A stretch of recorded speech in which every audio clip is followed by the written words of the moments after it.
Welcome to Money on Tap, your personal finance headquarters, where we bring out the professionals, experience, and some fun in what we call three-dimensional investing, utilizing insurance, brokerage, and fee-based planning. We believe wise investing starts with your plan.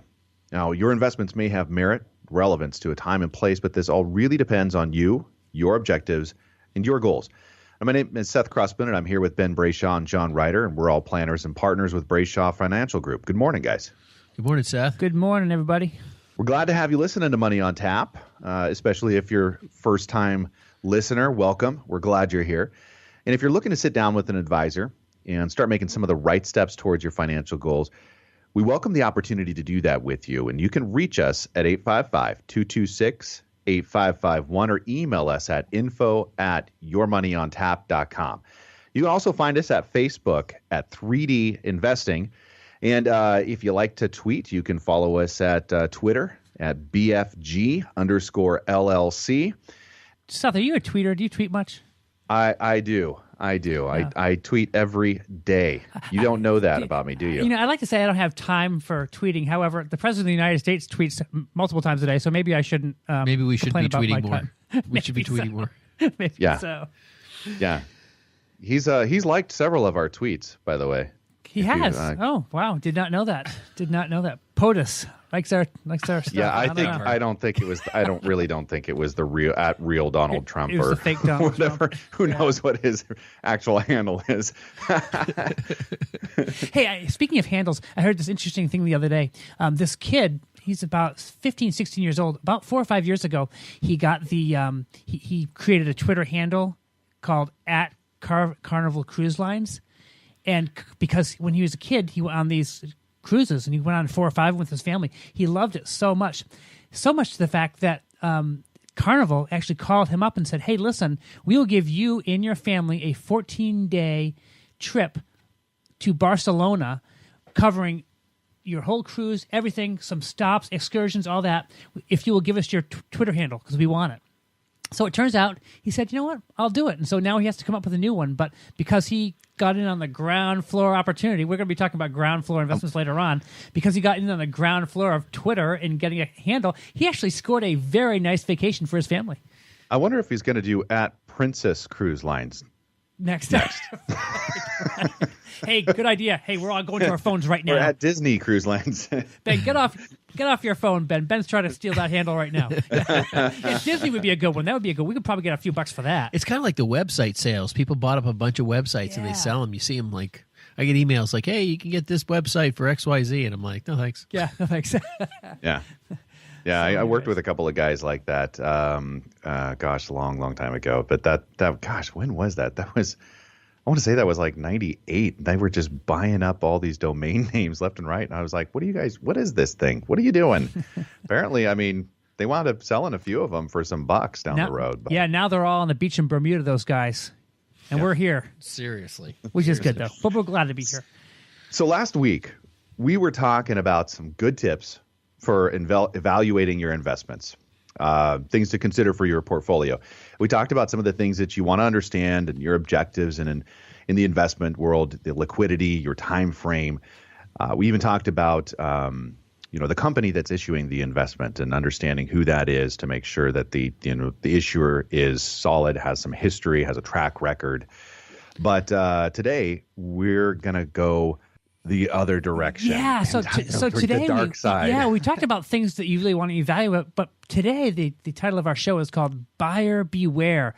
Look before you leap. Now, look before you leap is kind of an interesting phrase to use, but have you guys ever heard of someone that was in an area that they weren't familiar with, and they were cliff diving or that type of thing, and there can be some very serious ramifications that happen. I actually have a cousin of mine, his friend was in New Jersey, actually in Delaware, and he was in an area that he wasn't too familiar with. It was very, very sad. This guy worked for an investment firm, actually, and this was about 3 years ago. A healthy kid, 19, 20 years old, and he jumped off of this ledge and didn't realize it was much, much shallower than he thought. So he ended up, very sadly, being a paraplegic. And just one of those things that you just look before you leap is so important. But you know what? When it comes to your investments, it's very important to make sure that you look before you leap as far as before you get into an investment. We've talked about some things that we really want to evaluate before we get into an investment. But there's some things we really want to avoid. And we've all heard that phrase, and you guys can probably help me finish this phrase. If it sounds to be too good to be true, it probably is, right? I'm going to leave you. Buy more. I don't know. I have no idea. Yeah. So, John, you always set us up with these really hard questions that I just feel like I fail every time. let me try that again, guys. If it sounds too good to be true, It's probably not. it probably is. It probably good is, try. yes. Good try, you guys. Okay. Probably so is. we don't have Next the sharpest. time, we don't have the Seth. sharpest guys on here. I understand It's that. Dunkin' Donuts. So today we're going to share with you some types of investments, some investments you may want to avoid, and we'll share with you some stories about some people that actually conned investors out there. You may have heard of these people before, you may not have, but we're going to have a good time doing that. But before we talk about that, we are going to talk about money in the news.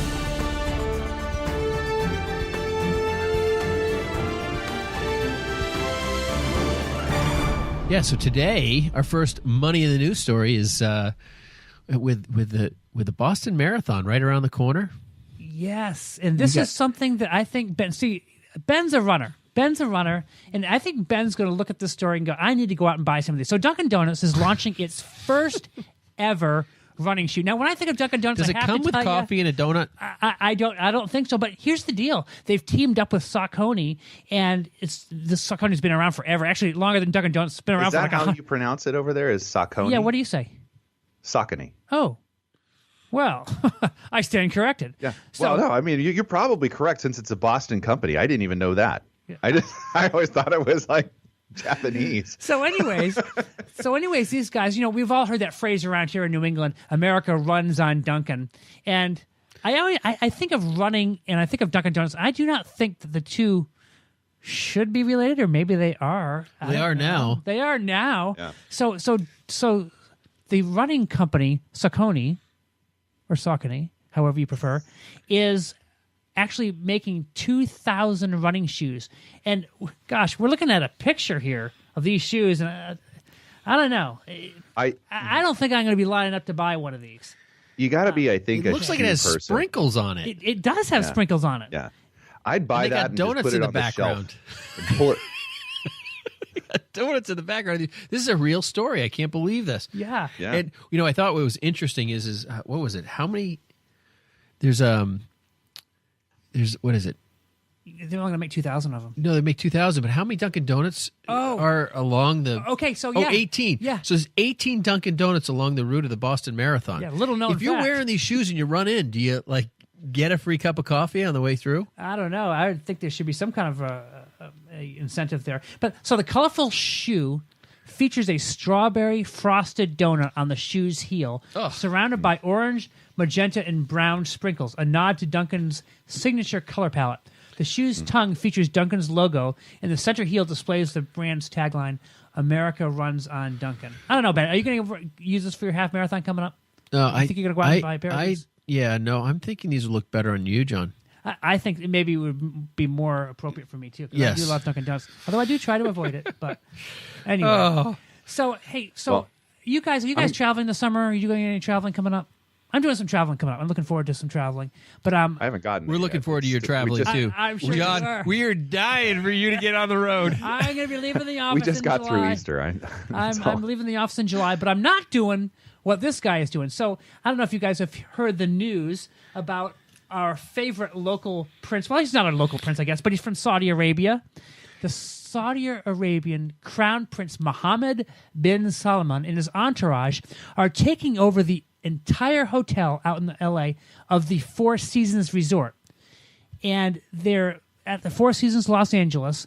And, if you were just staying one night, I've never stayed at the Four Seasons, but if you stay at the Four Seasons, you could easily spend $800 to $1,000 there. This guy is taking all 16 stories of the Four Seasons Resort. So listen to this. This is on Wilshire Boulevard in Beverly Hills. They start at $625 a night. There's a total of 285 units, of which 185 are guest rooms and 100 are luxury suites. The presidential suites alone go for north of $10,000 a night. Oh, that's cheap. So this is part of his 3-week tour. I don't know where he's staying on the other nights, but of 1 week he's got the whole thing, and he's also hosting Rupert Murdoch, I guess, for a. I get emails from this guy for money all the time. Yeah. That's how he's paying for this.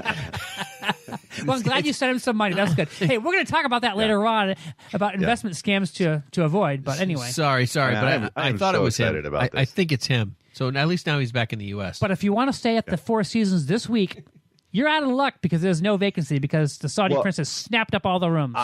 I'm wondering who in the world has stayed behind to run the country if they're like moving the entire government just a to prince. Los Angeles. Unbelievable. I'm so excited about this. I wrote a song about it, you guys. I wrote, it starts out, you better watch out. You better not cry. You better not pout. I'm telling you why.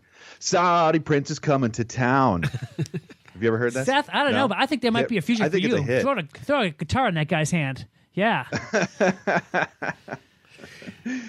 Hey, All right, we can little probably known edit fact that out. about Seth. I've heard him sing opera. Seth is an opera singer. I've heard that. Seth, if you'd like to sample something. No. Okay. Let's keep going. This is not the time. I'd much rather talk about securities fraud. Kick that section out. Hey, we are going to talk about securities fraud today, and let me tell you why we're going to tell you about that. Because securities fraud is something that is out there. It is happening all the time. Even right now as we're doing our show, there are folks out there that are scamming people. There are folks out there that are thinking, helping to figure out how to get you separated from your hard-earned money. That happens all the time. And so today, we want to just highlight 12 different things that you should be looking at when you are considering an investment. All right, we're going to take a quick break. You're listening to Money on Tap. We'll be right back. On this edition of Money on Tap, a runner alone in a long-distance relay race. That's how Ben Brayshaw describes the feelings of many people who are dealing with investments and retirement. Usually no one really around you, and you're running by yourself, and it's like 6-8 miles. You're waiting for the big marker to come up to point you to go a different direction. You're like, am I on the right road? Am I going the right direction? It's all dark around me, and I'm not sure. I'm alone in this space. Yeah, this is how a lot of people feel in this world about their investments and their retirement. They feel like they're running on a pitch black road. They think they're going in the right direction. They're pretty sure. They're not exactly aware of where to stop and ask for help. This is where people like us come alongside, and we bring a lot of light with us. When you have a planner, you have someone like in the conversation I had today, it's bringing all those pieces together because you have this 401k or whatever retirement plan you have at work, then you have your home, and then you have some other assets outside of that. You're basically trying to funnel that all into this one item called retirement. And I think ultimately, most planners, most firms just look at the assets outside your home and outside your 401k, and those are the two largest assets.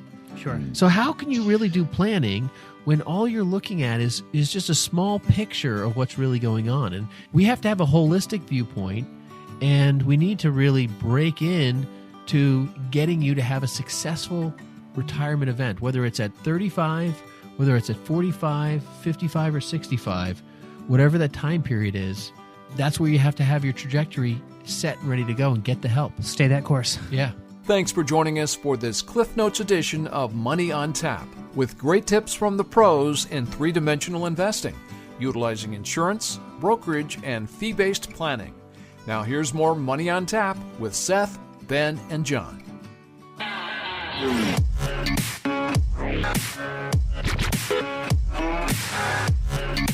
Welcome back. You're listening to Money on Tap, your personal finance headquarters, where we bring out the professionals' experience and some fun in what we call three-dimensional investing. You can reach us at 855-226-8551 or email us at info@yourmoneyontap.com.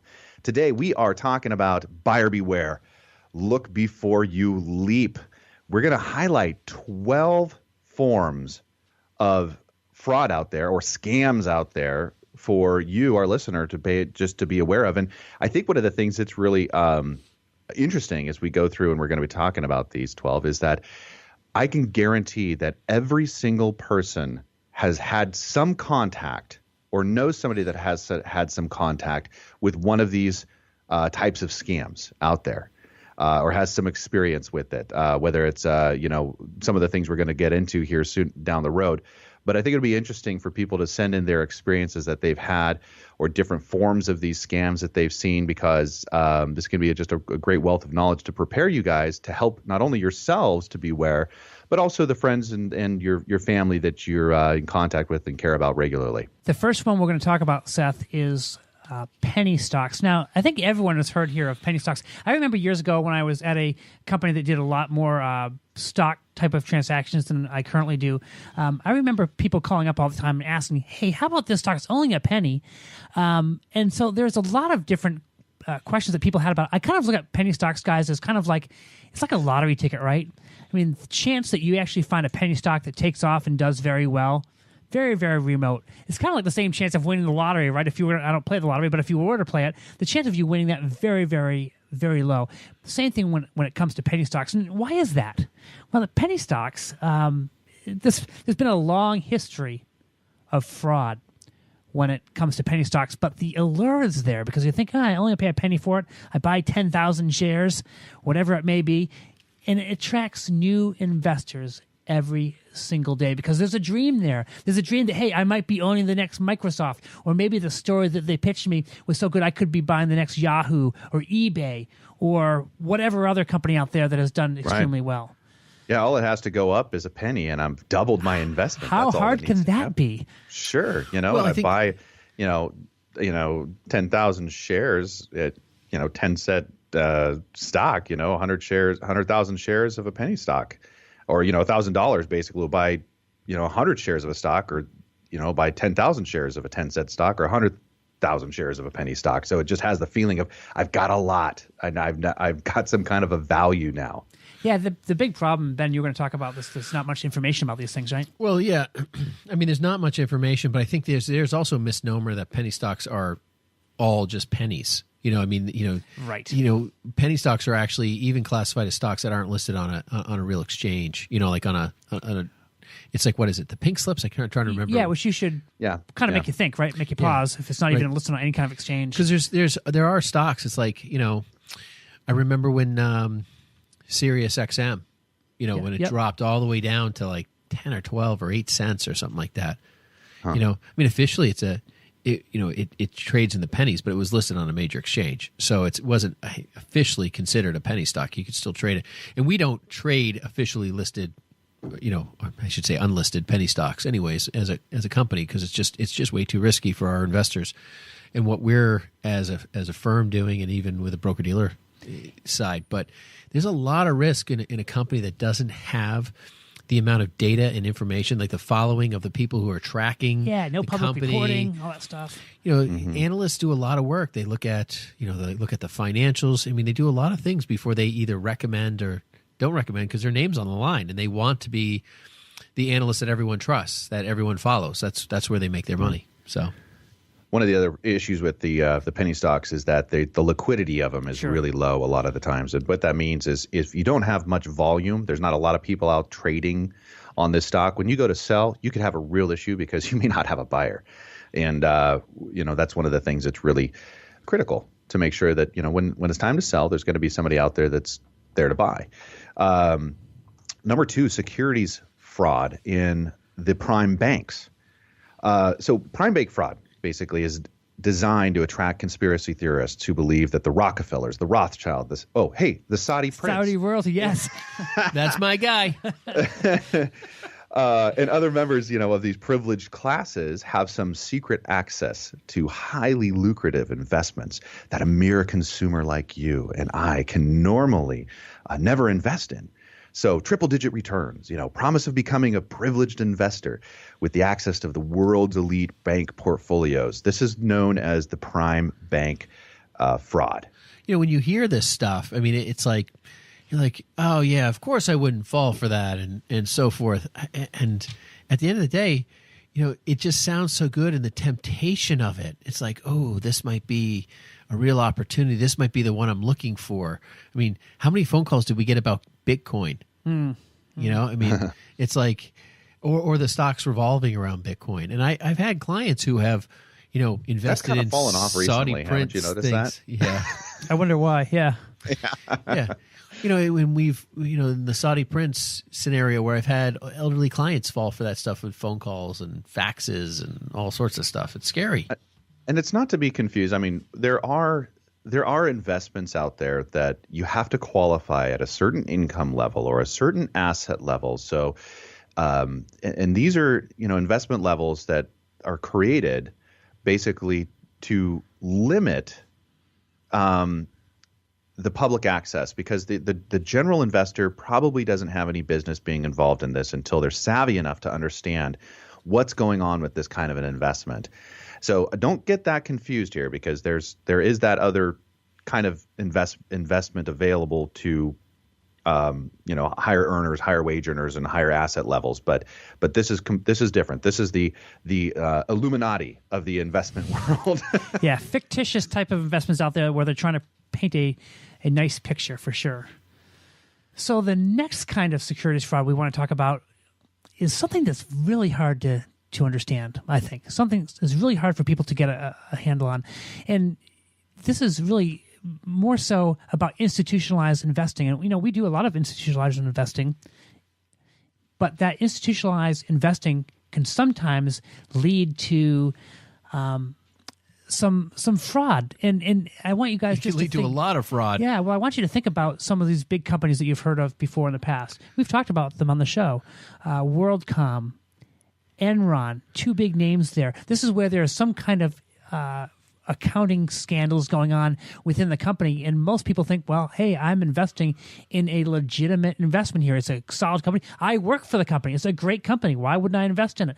And I think one of the biggest things— And these are legitimate companies doing legitimate things. Absolutely. But they have illegitimate practices buried inside. Absolutely. There's unethical things going on. There's, like I said before, there's accounting scandals going on where there's someone that's cooking the books, that type of thing. And one of the things that we see often here is when people get so behind their one company, many times what happens is the fact that they throw caution to the wind and say, I'm going to put my whole 401k here. And this is what we have recounted in the past, where people at Enron, very sophisticated investors that had a lot of money that did very well, had over $1 million of their own investments in one investment. And overnight, or in a few weeks, it was worth nothing, less than $1,000. Yeah.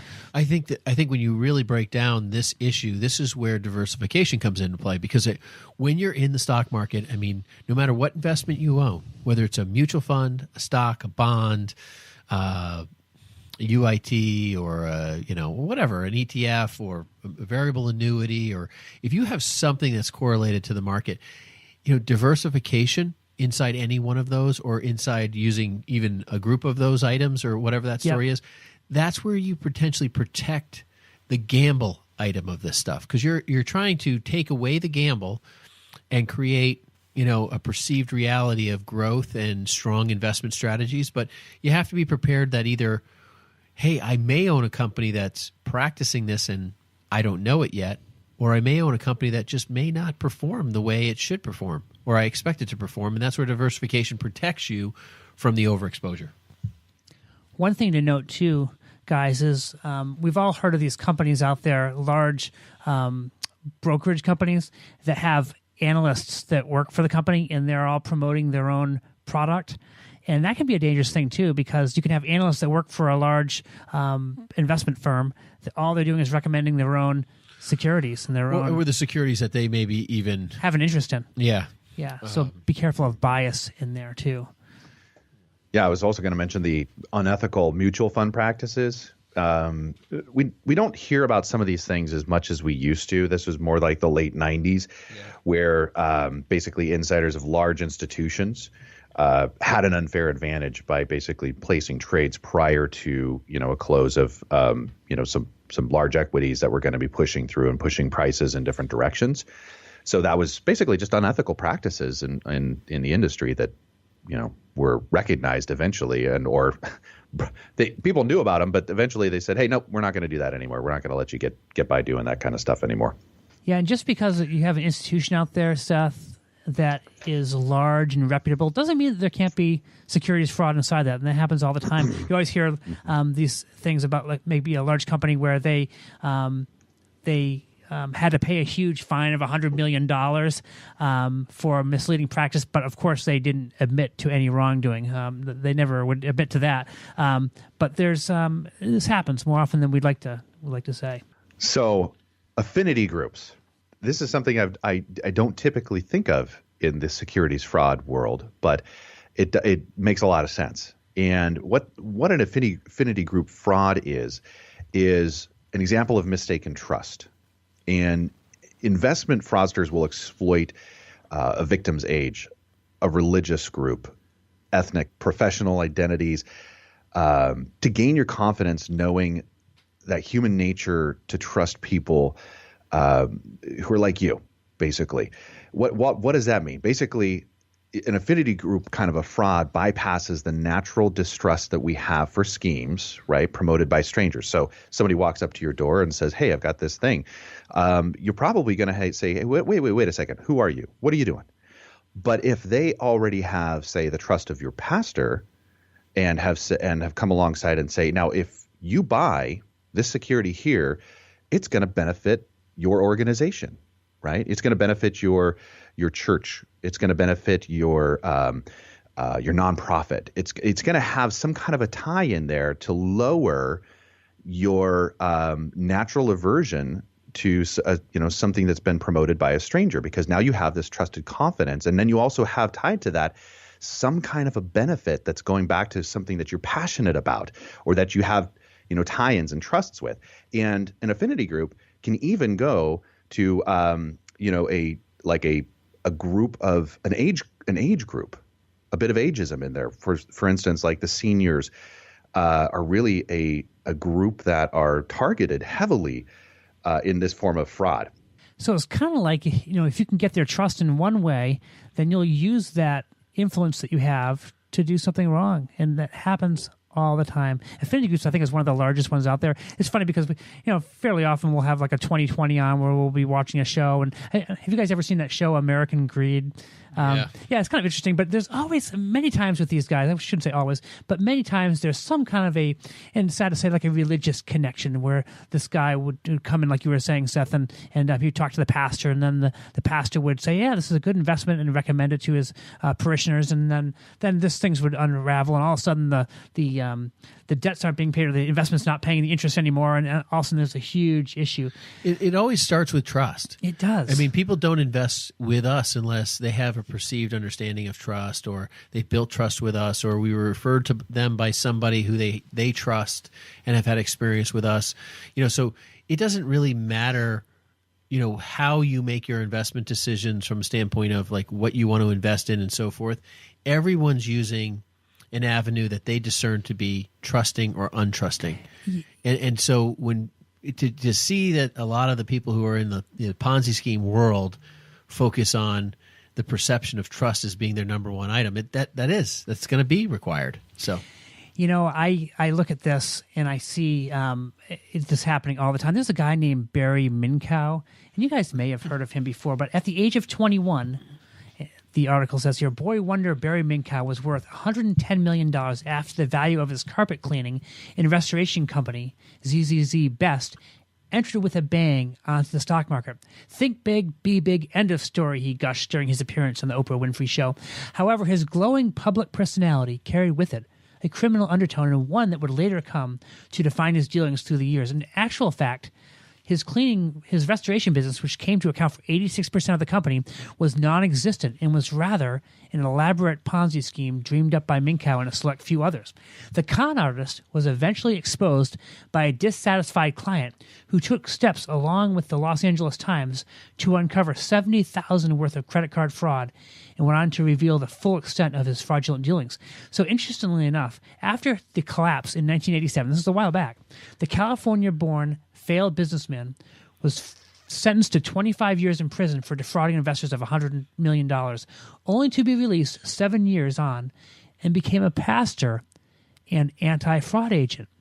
The story does not stop there, however, as the con man was later found guilty of stock market manipulation in 2011 and charged again in January of 2014 for cheating the San Diego Community Bible Church of $3 million, of which he was the pastor.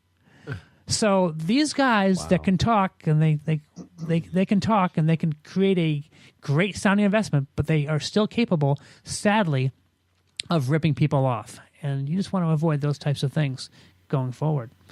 Yeah, that guy's name. Yeah, I don't remember the story, but I know the name, and I just it's such a sad scenario. Especially when they tie it into the church, a legitimate organization trying to do their best to help people and care for people and all that. $3 million. It's hard to believe that happens. Also, I think the other component there that's pretty amazing is the anti-fraud agent. You know, like I would think that would come with some degree of scrutiny, like somebody would really be watching him after what he's been, what he did. Right, he's hopping on the other side trying to help out. Hey, let me show you how I can help. Yeah, I'll be your anti-fraud agent. All of a sudden, you're trusting him. Yeah, he's not going to show you the stuff he is doing. He's going to show you, oh, look at this. If we were dealing with fraud, this is what happened. Well, that reminds me of that Catch Me If You Can movie, right, from years ago. Right. DiCaprio, that would be like a 1-2 punch that would be really hard to combat. It's like he's a pastor. He's an anti-fraud agent. I mean, he probably knows very well how to, anyways. I actually watched a video of his from 2017, and I think he is back at it again as far as helping companies. Somehow he's out of jail and all that, but he's actually helping people to watch out for people like he was or is he managing or was bank or accounts is. too? Yeah, I don't know. I hope not. I hope not. So be careful of those folks. All right, number 5. Now this is interesting.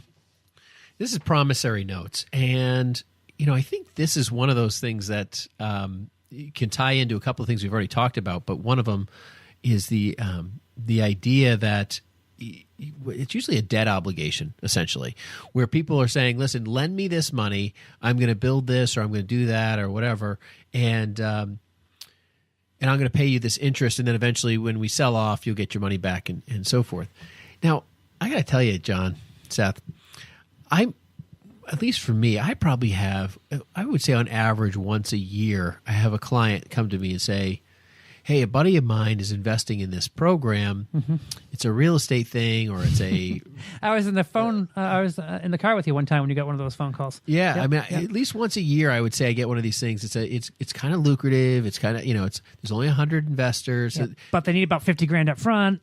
Yeah, it's usually $100,000 to get in.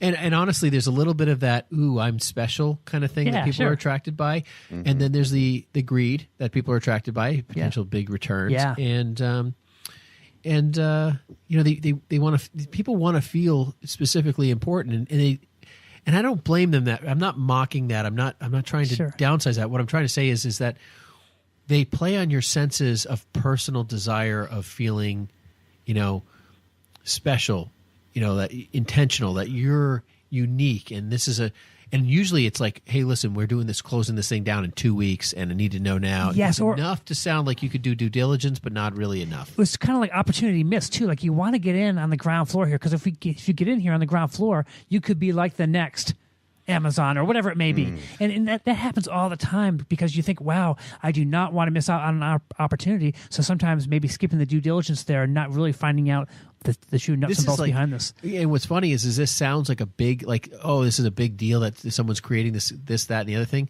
But when you think about some of these penny stocks that we don't even want to invest in are thousands upon thousands of times bigger than these potential companies. Sure. that these guys are trying to create, right? But they sound really big in our mind. And it's hard for people to step back and say, does this really make sense? Is this part of my investment objectives that I'm trying, and am I really willing to lose $50,000 on an investment with some people that, if the idea was good enough, they probably wouldn't have come to you. Sure. Yeah, I usually take a look at that and have to ask, okay, so are you okay walking away from the $50,000 today? Is that going to be okay with you? Because that's the kind of risk that you're putting on the line here. Do not ever expect anything to come from this. If you're okay with that, if you have that kind of money to just play around with, maybe, I don't know. I wouldn't, but at least you've passed that test first. That's the first one I would take a look at. The number 6 that we found, advancing fees. Now, this one here is interesting because I think we chatted about it briefly, and I don't think any of us have seen anyone defrauded this way yet. What does that mean? Like, hey, I'll deliver this to you, but just pay me up front. It's kind of like the oil pre-purchase program that we have in New England. You know, right? You buy your oil up front, and you pay a fixed price for it, and then the oil company takes the gamble on. They Wait, so everybody in New England is doing this? Is that what you're saying? No, there's a form of that maybe. No, but I'm just wondering. But that's the example that they're using in this scenario. So it's interesting because I've never done the prepay oil program, but I trust my oil company implicitly. I mean, they're great, and and so I've never done the prepay program, but at the same time, it's like. That's exactly, but they're not doing that. But there are companies out there that do it, and if they go out of business and you prepaid and they're bankrupt, what do you do? Well, there was a big issue in New Hampshire with that, and I'm glad you picked a good oil company, Ben. But there was one, a large company where people had prepaid in a town that I lived in years ago, and this company did go out of business, and they had deposits from people. Where they had paid in their oil, and this company actually went out of business and bankrupt, and it really hurt a lot of people. Yeah. So it's interesting. So you want to avoid paying for things in advance if you don't know beyond a shadow of a doubt that you're going to be able to get that shipment of whatever it may be. You're listening to Money on Tap. We're going to take a quick break and be right back.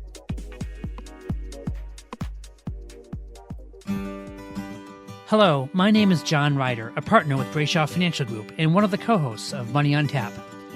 10,000 Americans are turning 65 every day, and planning a successful retirement today is more challenging than ever, with a roller coaster stock market, political and economic uncertainty, and so many unknowns when it comes to the escalating costs of healthcare. Let us show you how we utilize the 3D method of investing, utilizing insurance, brokerage, and fee-based planning. Using our experience, let us help you plan for a successful retirement. Now is the right time to start getting help. Give us a call at Brayshaw Financial Group at 855-226-8551. Headquartered in Bedford, New Hampshire, we have offices across the country. We would love the opportunity to meet with you. There's absolutely no cost or obligation to meet with us, and we welcome you to our offices.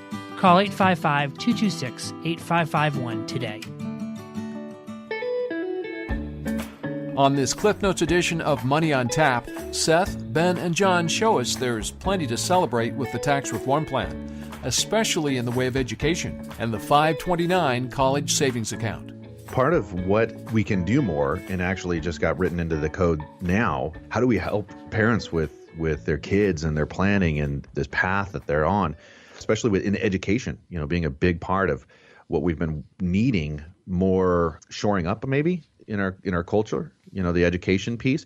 Basically, the point is that education, public or private, is basically the thing that we're trying to take a look at and understand. How do we move into different opportunities with our education and create better education? Well, the 529 college savings account has been a post grade 12 plan for savings and funding college stuff, yeah. Right. Well, that now is open to K through 12 for people that are using that as a tool for private education. I think a huge opportunity, depending especially where you live in the U.S. and what your state tax code might be. In Oregon, it's a great opportunity for people that are doing that. This is just pointing to another middle class benefit. I mean, people who say, hey, my child's gifted. I've been putting away a few bucks a month to try to help save for their college education. But you know what? And we have a client, John, right, who's saved for 529. Child's probably going to get a full scholarship to college. Yeah, and right now they're looking at private boarding school for her going into her 10th grade year, I think it is. She won't need to pay for college at all. Yeah, she'll have scholarship. This is a huge opportunity for them. For sure. These are great things. I mean, these are huge positives that are like for every day. I was just thinking about it, John. So average family, 2-3 kids. But if you have 3 children, okay. And I do. And you do. That's a $6,000 tax credit, right? If you're in a 25% tax bracket, let's say you made a donation to charity of $24,000. Yeah. Your tax savings on that is $6,000, 25% tax bracket. Yeah. That's the equivalent. That's a ton of money realized back to you. Going to the middle class, once again, not just for the rich people there. Thanks for joining us for this Cliff Notes edition of Money on Tap, with great tips from the pros in 3-dimensional investing, utilizing insurance, brokerage, and fee-based planning. Now here's more Money on Tap with Seth, Ben, and John.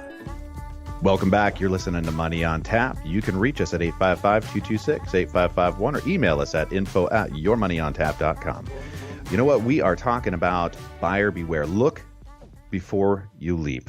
And we're covering about 12 points that are securities fraud, different types of fraud, scamsters out there for you to be aware of. And we're on number 7, security fraud, viatical settlements. You want to take it away, Ben? Yeah, this is an interesting one. It is. Because viatical settlements themselves are not securities fraud, right? I mean, they are out there. I mean, and honestly, I've never done business in one. Have you, John or Seth? I have not. No, I've worked with guys that have, and actually ran into a lot of trouble with them, but I haven't personally done them. Yeah, I mean, I've come across a couple of companies that's exclusively what they do. Yeah, like this is an investment program that they set up.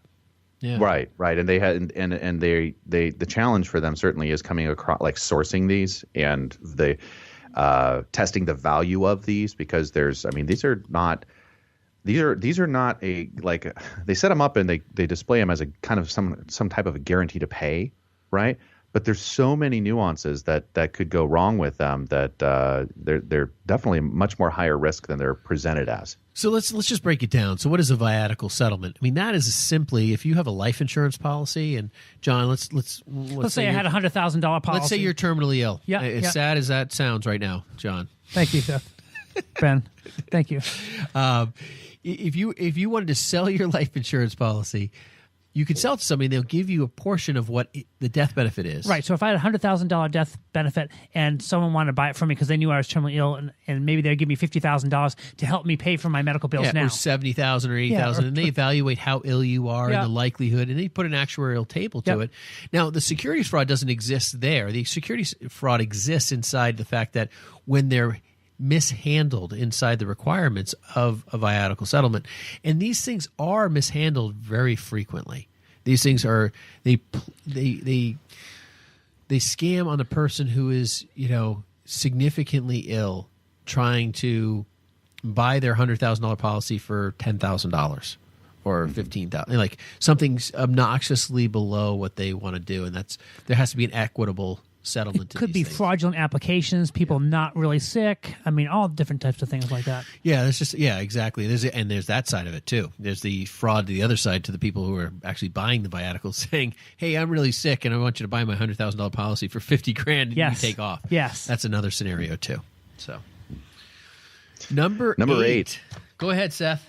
Number 8, offshore investing.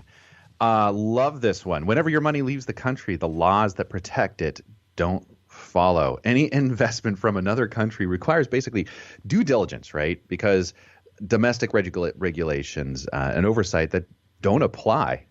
John, I know that you've watched some extensive uncovering and due diligence around this topic, haven't you? Well, I have to say, if anyone out there is a fan of The Office, Michael Scott, I don't know if you guys remember Toby. Remember Toby saying, he said to Michael, he says, "Hey, didn't you lose a lot of money, Michael, on that investment, that email thing?" And Michael says, "You know what, Toby? When the son of the deposed king of Nigeria emails you directly asking for help, you help. His father ran the freaking country, okay?"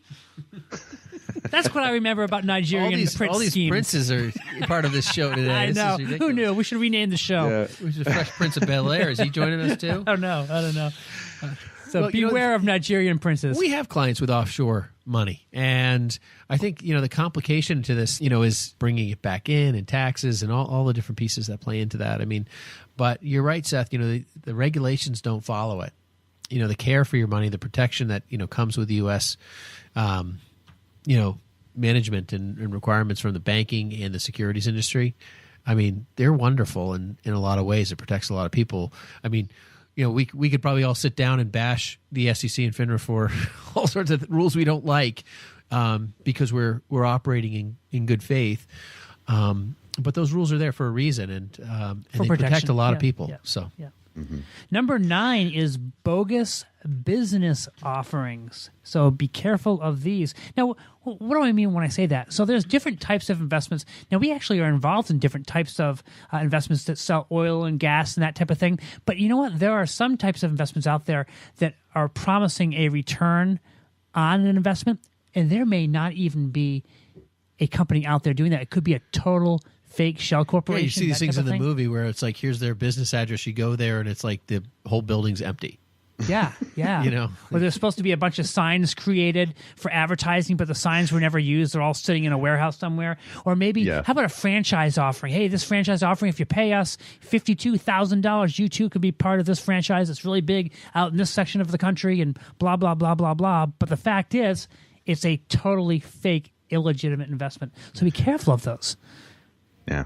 Yeah. Just because they send you some really pretty brochures and some pictures on it that look nice. No.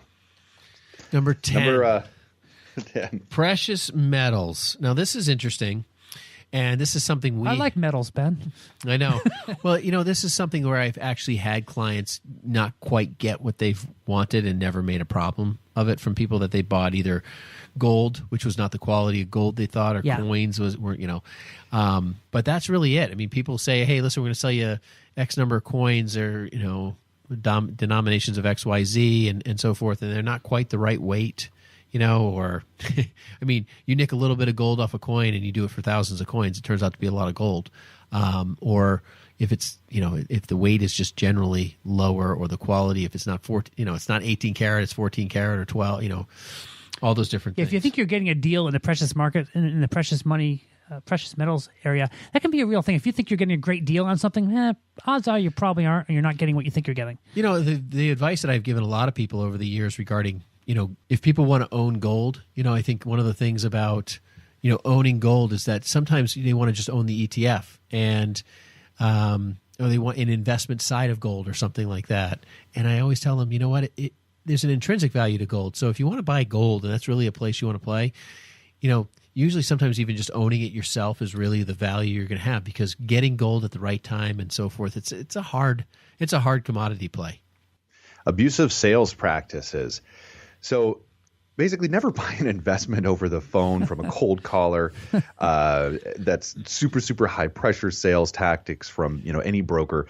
And kind of a rule of thumb that I followed with this one is, are they only offering one thing and one thing only? And is it buy now? Or, the deal's gone. You're never going to see this as good as it is now, price and time. Trust me on this, and, then I'll turn the world into your oyster, basically, is what it's going to look like after that. And I came from the brokerage, the wirehouse side, where, you know what, I heard those types of things going on. And it was, as much as, offering a single stock for a moment might sound good, it's probably not the best idea for somebody to go ahead and just buy one stock idea. Seth, it's hard to believe these things are still going on, but they are. I mean, they have, and I don't mean to disparage New York, New Jersey, but they have these rooms or these offices where it's just people in a room where they're just sitting there and making dials. They have these robo-dialers now that can fly through these numbers. And if they can get, they can make 1,000 phone calls and connect with 2 or 3 people, and they can get 2 or 3 unwary senior citizens that aren't aware of what's going on and make an investment, it can be very, very dangerous. This is where front running becomes a real problem. That's a term in our industry where, people, like if we wanted to sell a stock to everybody, but we owned the stock and we bought it right today, and we had 100 brokers on the phone calling everyone to sell that stock, and we run that stock up and then we sell our shares. It's that's a major scam thing. You see those in the movies all the time. What's the last one, Seth? What's the last one we're talking about today? Last one we got on our list today is Ponzi schemes. Oh, man. And that is certainly last but not the least. Named after Charles Ponzi, a swindler from the 1920s, these pyramid schemes promised high returns and lure to investors. And it uses the money from new investors to pay for the previous investors' returns. Now, really the only thing I wanted to highlight here is that this came from Boston. Okay, Ponzi. Yes. We're Boston. very proud of That's Charles what I get Ponzi. out of it. It was a long time ago, Seth. That was a long time ago. No, but this guy figured out how to make some money, didn't he? And just in a very fraudulent way. He basically started this investment, and he made the equivalent of over $4.5 million in today's money. Lived an incredibly lavish lifestyle, but basically just taking in people's money, paying out returns to other new investors, and then there really never was a legitimate investment in the first place, and somehow got people to believe in him, and just quite a thing. So something you certainly want to avoid, and avoid at all costs. We're going to take a quick break. We'll be right back. You're listening to Money on Tap. Hi, my name is Seth Krussman, partner with Brayshaw Financial Group and one of the co-hosts of Money on Tap. One of the biggest concerns and largest expenses people face today is taxes. Without thoughtful planning, taxes can destroy future retirement dollars, eliminating the possibility of a timely retirement or dreams of what you want retirement to look like. If you're like most people, you're getting closer and closer to retirement, and you may be wondering if you're taking the right steps. Will my income be enough? Will rising taxes force me to give up my dreams? How does inflation factor into all of this? These are real concerns, and you're not alone. Putting a plan around your financial future is what we do. If you have questions when it comes to your financial security, and if you're looking for a personalized solution, contact us at Brayshaw Financial Group, 855-226-8551. It's time for you to start getting answers to your questions. Headquartered in Bedford, New Hampshire, Brayshaw Financial has offices across the country. We'd love the opportunity to show you how we can help. There's absolutely no cost or obligation to meet with us. Call us at 855-226-8551. 855-226-8551. Now back to Money on Tap with Ben Brayshaw, John Ryder, and Seth Krussman. Welcome back. You're listening to Money on Tap. You can reach us at 855-226-8551 or email us at info@yourmoneyontap.com. Now, we are going to wrap things up here with 5 things that you should, kind of takeaways, things that you should be thinking about as you're evaluating maybe different investments or these potential, hopefully not Ponzi schemes that are coming in through your door. So, number 1, claims of high investment returns with little or no risk. And I think this is one of those things that really touches on the greed portion of how these things can work. Right. Number 2 is the overly consistent returns. It's always 10% every year. That's a Madoff story right there. He's like constantly, I get you 8% all the time. How about number 3, secretive or complex strategies? Let me tell you about you this. Don't understand. Yeah, it's hard to really care. Absolutely. Number 4, issues with paperwork. Always a problem with there's account statement error, something like that. You may be a victim of. Oh yeah, I'll get you the documents, or those are forthcoming. Oh yeah, let's get the investment going. And then number 5, when you stop getting or you get difficulty making your payments, that's the receiving. Receiving your payments. I'm sorry. Yeah, you mean basically, hey, I didn't get my interest check this month. Yeah, or whatever. And then you call and you don't get an answer. Then you say, it'll be coming, and then it doesn't come, and then you get it, and then you don't get it. Yeah. If you're listening to these today and you have some questions about investments that you may think you're a victim of some sort of fraud, or just even curious, I got some question marks, give us a call. We'd be happy to talk with you and try to help out. That's going to do it for us today. You've been listening to Money on Tap. Buyer beware. Look before you leap. Hopefully, it's been a lot of fun for you. I've certainly enjoyed this show today. Sure. You can reach us at 855-226-8551 or email us at info@yourmoneyontap.com. The views expressed are not necessarily the opinion of this radio station and should not be construed directly or indirectly as an offer to buy or sell any securities mentioned herein. Investing is subject to risks, including loss of principal invested. No strategy, product, material, or tool mentioned can assure a profit nor protect against loss. Please note that individual situations can vary. Therefore, the information, products, materials, or tools mentioned should be relied upon when coordinated with individual professional advice. Past performance is not a guarantee of future results. This show may be subsidized in whole or in part by a product sponsor or issuer. Securities and advisory services offered through SagePoint Financial Incorporated, member FINRA SIPC, and a registered investment advisor. All other services offered through Brayshaw Financial Group LLC are independent of SagePoint Financial. SagePoint Financial and Brayshaw Financial Group do not provide tax or legal advice. Main office is located at 116 South River Road, Bedford, New Hampshire, 03110, and can be reached at toll-free 855-226-8551.